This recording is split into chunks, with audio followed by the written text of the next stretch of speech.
I really love making frittatas. They're one of the favorite things I like to cook for several reasons. Number one, nobody gets upset. There are no rules with frittata. It's not like when you're cooking a carbonara and people will get all very agitated. Oh no, you don't do it like that. Oh, you should use spaghetti. Oh no, you should use bucatini. Oh, you don't put cheese at the end, you put cheese at the beginning, and all that rubbish.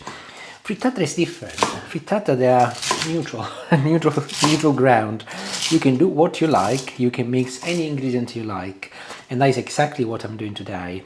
These are the stems left from the first 2 episodes of the series that I'm producing from patch to plate. And in the first episode I did some galette greens, and in the second episode I cooked some gnudi, and these are the stems from both the chard and the spinach, which I said at the time I was going to cook today. This is actually a very typical thing that they do in Sicily. Very resourceful, what they used to do in Sicily. Things have changed unfortunately nowadays also over there, where really anything that was possible to cook, they would cook. And this is very much what my mum used to do. She would buy a bunch of chard, or my dad would buy a bunch of chard, and she would cook the leaves the first day, like I did with the galette greens, and then she would do a frittata the following day, and she would mix whatever she had in the fridge, and that is exactly what I'm doing today. More often than not, I will add onions to my frittatas, and today is no exception. But Julie came in earlier with some onions from the garden that they apparently, these were about to go to seeds, and she was trying to grow them. But we had a heavy thunderstorm last night, and they broke. So she just brought them in, and I decided to use what Julie's given me. But this is obviously from the garden, and I'll make sure that I'll use everything. I washed it, of course. But if I didn't have Julie's onion, I would have used a normal red or white onion.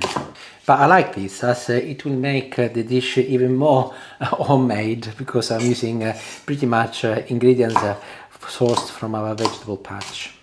And you'll have noticed that I chopped all of the stems in very similar size so that they will cook together, and I'll mix everything together with the onions now. If you watched any of my videos, you will know that we love garlic here, and today is no exception. So I've got a very large clove of garlic over here, and I'll crush it using my knife. Perfect. Frittatas are also very good friends, and they will get you out of a hole. Many times we have actually had only eggs, and we think, oh, what shall we have for dinner? We didn't feel going to the supermarket, so we end up making a frittata, because as long as you got eggs, really, you can mix pretty much with anything. I've just added a little olive oil cold in my pan, and I'll move to the hob and I'll start sizzling it. The temperature at the moment is medium high, and the garlic has been sizzling for a good 30 seconds, and it's a good time to start adding my stems and my chopped onion. So very gently I'll progressively add it in so that I don't make a mess. And I'll give everything a good mix to ensure that the oil covers all of my greens. And I will turn the temperature down onto medium now, and I'll place the lid on, and I will leave it to cook with the lid on for about 8 to 10 minutes. But occasionally I will come in and I'll give it another mix. In the meantime, I'll get the egg and the rest of the ingredients ready.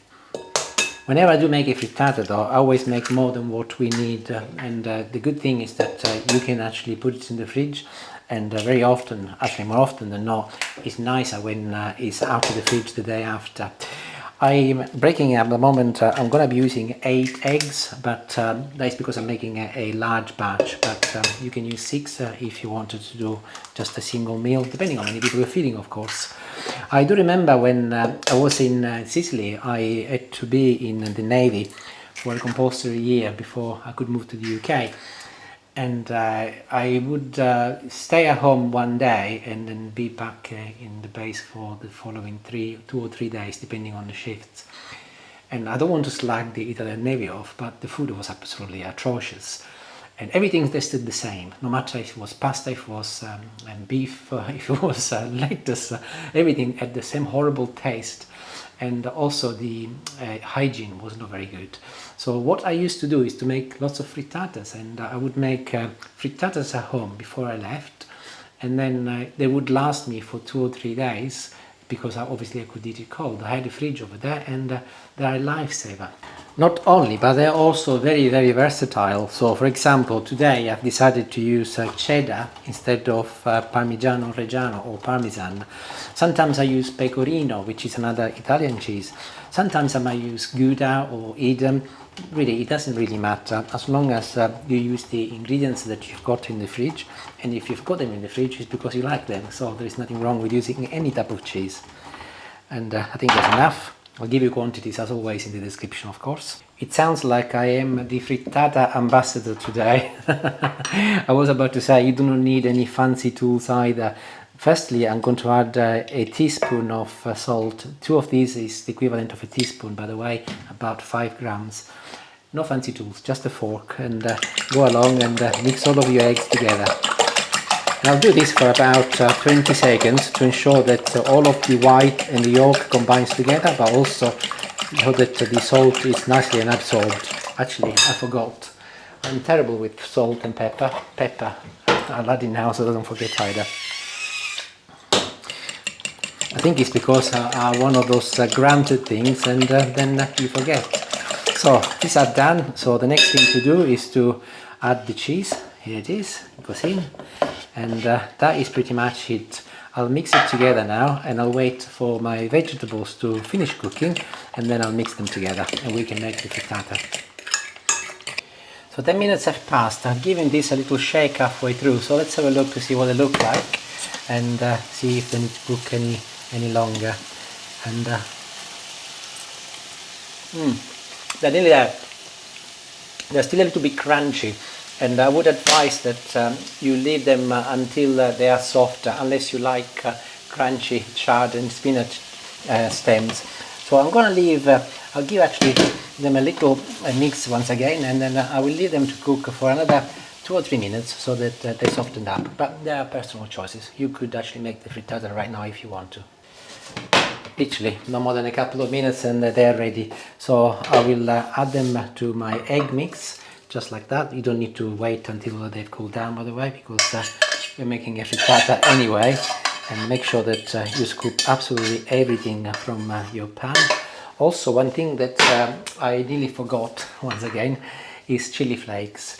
Again, I said I forgot. They are again personal choices, but I think a little bit of spiciness from chili flakes, a few chili flakes, not a lot, makes it even better. So again, you can or you cannot, it's not up to you. So next thing is to mix everything together and let the frittata partially cook if you like, because everything is so hot it doesn't really matter, as I said.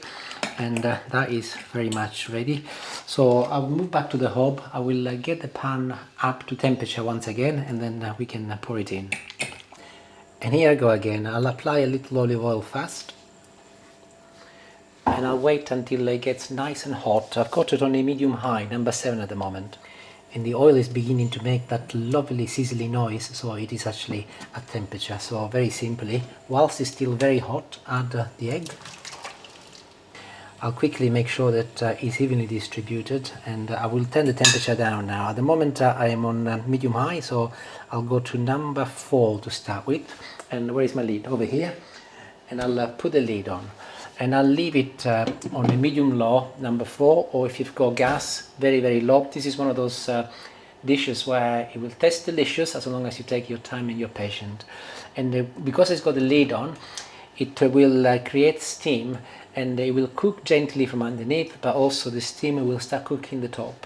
So I'll check it in about 5 to 7 minutes and we will see what it looks like. And then we can see when it's time to turn it around. And I'll show you how I do that. See you in a little while.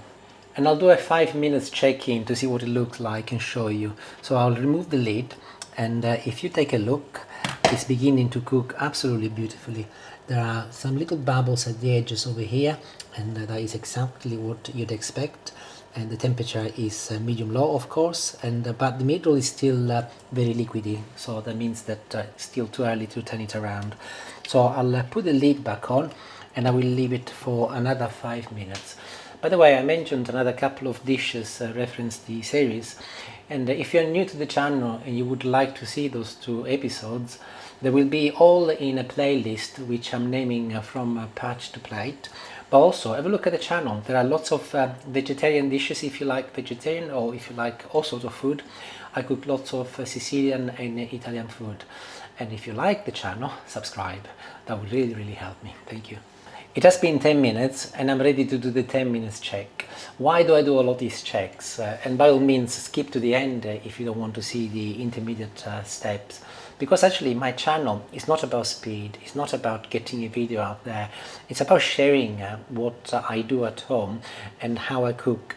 If I was to do jump to the end and I do not show you why I do what I do and when I do it, it's actually from my point of view irrelevant. So I'd rather the video be a little bit longer, but then you got a good understanding of what I do, then you do it wrong and then I spoiled it for you. So here's the 10 minutes check. So you can see that the frittata is nearly ready actually. Where is my spatula? Over here. And the main objective is to ensure that by the time I turn it, this is a little bit more solid. And actually it is almost there. And you can see that it is moving nicely. And a way to make sure that it's not stuck to the bottom is to gently lift it. Can you see that it's moving beautifully? So I think I'm almost there. Just give it one more minute and then I'll turn it around. Also, I should have added, if you're a big fan of frittatas, I've got a playlist just for frittatas. There are frittatas that I do on the hob, just like this, but also frittatas I do in the oven. Take a look, and if you really like frittatas, you will find many in there. And here we go, one of the parts of cooking which I really enjoy most is to turn frittatas around. So I've got a little plate here and I've put some olive oil, I'll show you in this camera. And I'll make sure that I spread it across the entire base of the plate. This is because I'm going to now flip the frittata. And if I was to just leave it as it is without any oil, the likelihood is that it'll get stuck to the plate. Whereas like this, it will be much easier to just slide out. So in it goes. And make sure that the plate you use is slightly smaller than the circumference of your pan. And now is the brave part. I'll just gently turn it around like this, and I'll lift the lid, and there it is. Look how beautiful it looks. See, I took my time and it paid off. And now that I've got it in my hands, because I've put the oil in, you will see that it slides in beautifully, just like this, very gently, and then it will go in absolutely wonderful. Look at this. And I will leave it now to cook without the lid on, because there is no need to generate any more steam. Another 4 or 5 minutes, because most of the frittata is cooked, and then I will show you a little tip or a little trick for the very end. And look at this, how beautiful it is. It is actually ready as it is, so I'm going to be turning it off now. And you can eat it straight away if you want to, or you can leave it to cool down, or you can do what I do next, which is not very difficult really, you might have already guessed anyway.